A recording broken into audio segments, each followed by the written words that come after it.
Chief, welcome back.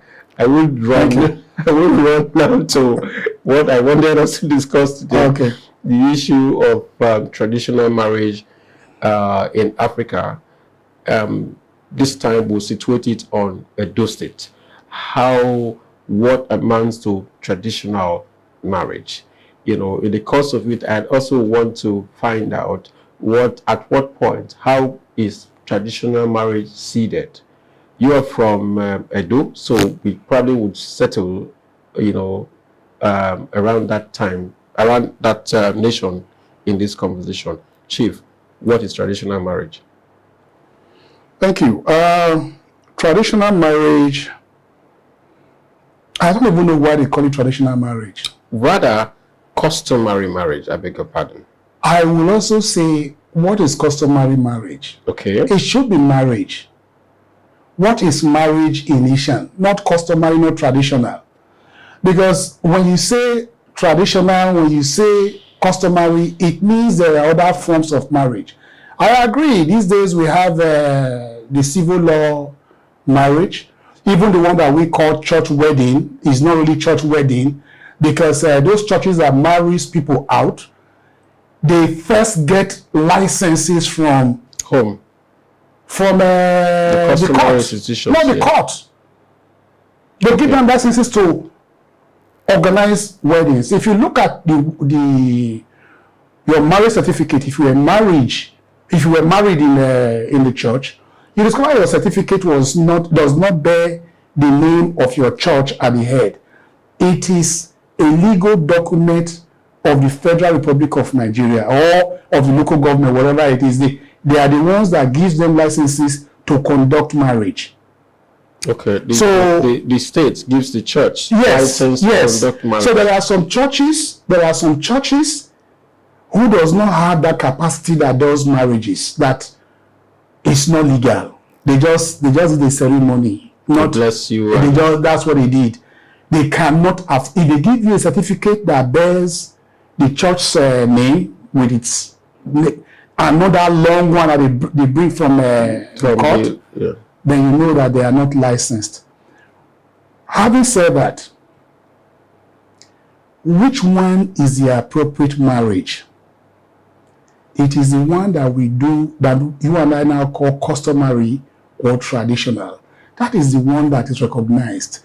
Even the churches that are, now I hear the conversation about marriages in churches. There's no such thing called church marriage, which is true.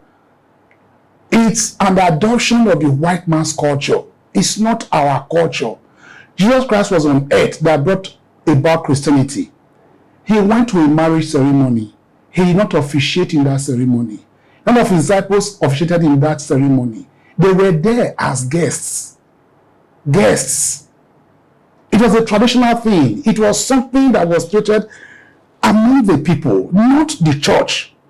These days I hear maybe they will say the man has refused to give out his wife to this man. That is, the father has refused to give out his daughter to a man for marriage. And then the church will now say, if the man refuses, come, I will marry the two of you. Who gives the girl out? So you think that is wrong, right? It is wrong. It is wrong. Marriage, when the proper marriage that is done, the proper marriage, one that we know is proper marriage in our culture, is the one that is done by the parents of the bride. The parents of the bride. And if you ask the question, when you said what is the proper marriage? Yeah, customary speaking now. Customary speaking. Yeah, that's the word I didn't even want to use before, but I'll tell you. When you see a girl that you like, in those days, there was no courtship. People didn't have courtship. This one that people will be in courtship for 6 years. In the pre-Gen Z 6 age. years, yeah. There was nothing called for courtship. My mother did not know my father's house until she was married. She was married and then she was brought in. There was no time they sat together to discuss, okay, what are your views on this, what are your views on that? Your daughter will not marry like that now. No, but things are changing. Culture is dynamic, like we have established before. Yeah. Culture is dynamic. The things that are good in culture, we retain them. Those ones that we think are repugnant, we remove.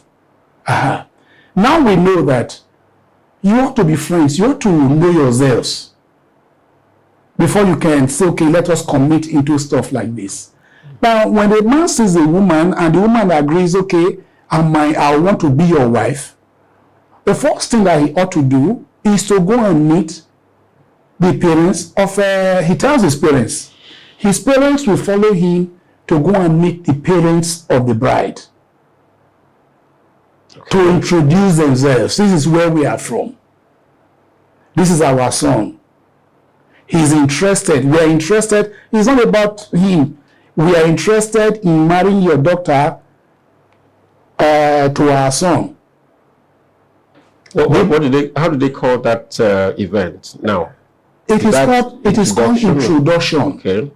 Introduction. But Yorubas, what we call introduction is not what they call introduction. The introduction that they do, they are doing their normal stuff. In our introduction, it is the first time that they may have known themselves informally. Yeah. But that's the first formal meeting that they are having.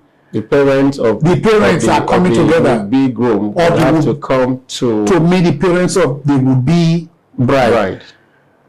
You know, marriage really is where we come from. Marriage is networking, really.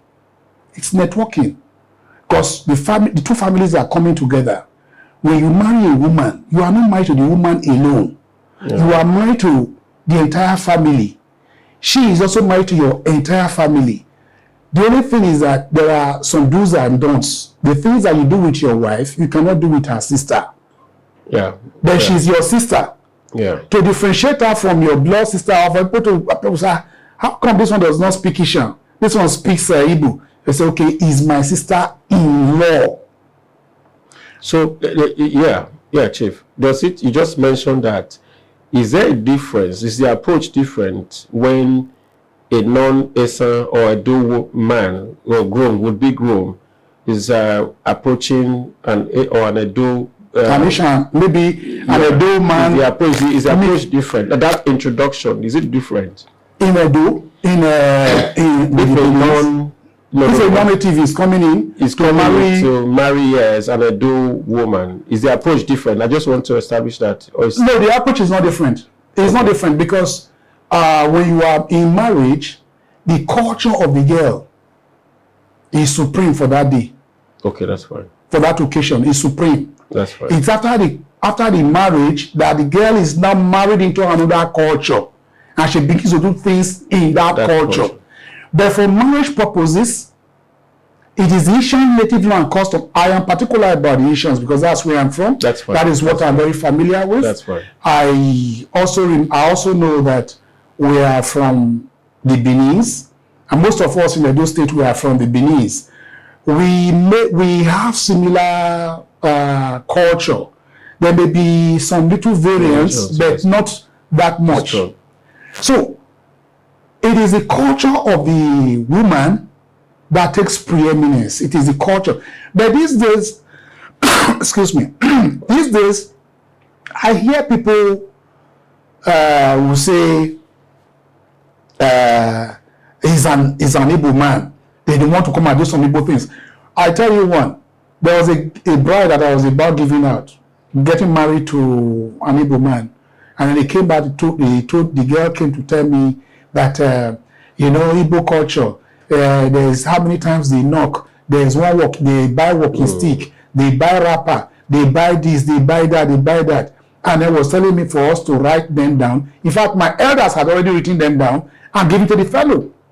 Wow. When they showed me the list, by the time I came, I said, no, he's an Igbo man. It is his luck that is coming to meet us. We cannot be ruled by what happens in Igbo land. This is a native law and custom, and this is what we are going to be dealing with. So it was our culture that we dealt with. Now, still on that, apart from the list, if I get what you said very well, the list has to be determined by the family of the bride. Of course. Now, how about the dressing? Was is there a demand on the groom to dress in a particular way during that process? I mean, does he have There's to no dress demand. There's no demand. Okay, if I were like an Igbo person and then comes in. Luckily for me, and from Irua, I am married to a very beautiful girl from Irua.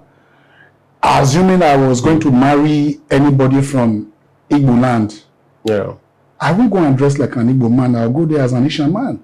So when the Igbo man comes to Asian land, he's not forced to dress like not us. Part of the cultural. It's not part of it. It's just people are putting those colors into it. Okay. You even see now that some Yoruba brides, they want to dress like the Benin bride. Yeah. They like the attire. They wear them. It's sweet. So it's sweet. It's very sweet. So it's not about no. You shouldn't. You should be able to. You should be proud of your culture. You want to portray your culture. I won't leave my culture to go and portray another man's culture, assuming I was going to marry another tribe. Chief. So after the introduction that will be done, what next? Well, at that introduction, what happens? Okay, let me add introduction. As introduction, after they had, after the would-be in-laws have introduced themselves and their mission, the owner of the house, that is the father of the bride, will want to hear from the girl if what the people have said is actually so. Then they will invite the girl. Do you know those people? Now, when that period, I'm getting somewhere so that I don't. Okay. Yeah, when that process is complete. Yes. Of course, I do know that in that process, sometimes dates for the next whatever. You are jumping the gun. Okay. They ask, "Do you know these people?" Yes, I know them. Okay, who are they? And then the girl will introduce them. Okay, they say they want to marry you. Are you agreeing to their request? That is now, in those days, when my mother was married, my grandfather just said, "I'm marrying you to this man." There was no such question. Do you know this man? Because she didn't even know my father. So once the girl has agreed, the girl says she knows them, and then she will agree to marry them. That is when they begin to think about dates. They choose a date, and then they give them a list of the things to bring. Chief, I'll ask you one funny question. I'm wondering, doesn't it amount to some stereotyping for a guest to be coming to your house in the first instance? Papa and Mama already are there. Then the girl himself is there. And all of them, they are there. Yes. Is it not a given? Shouldn't it be a given that you know why they are there? You know why they are there. And the girl has already consented. Do you need to go through those formalities of asking to ask the girl? You don't ask your papa now. Initial. My father and my grandfather, they were friends. They knew themselves, so there was no so. Well, initial. I'll tell you a parable initial. Anyemewe akeheolili. Wanyemodame akeheolili. What it means is that when you make pounded yam in the morning, you say this is morning pounded yam.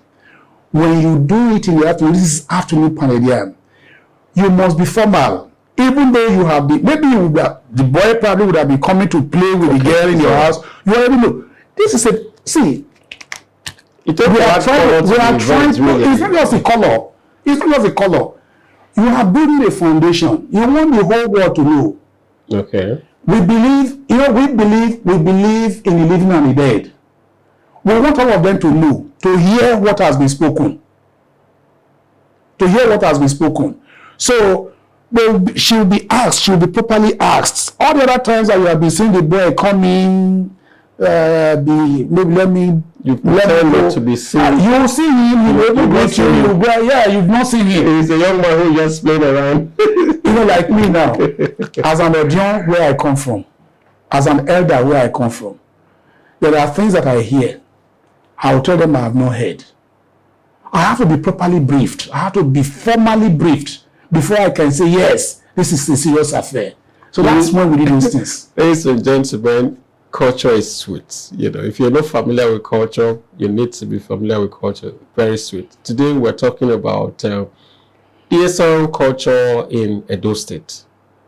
Thank you for being here. I'll go on a short break and I'll be right back.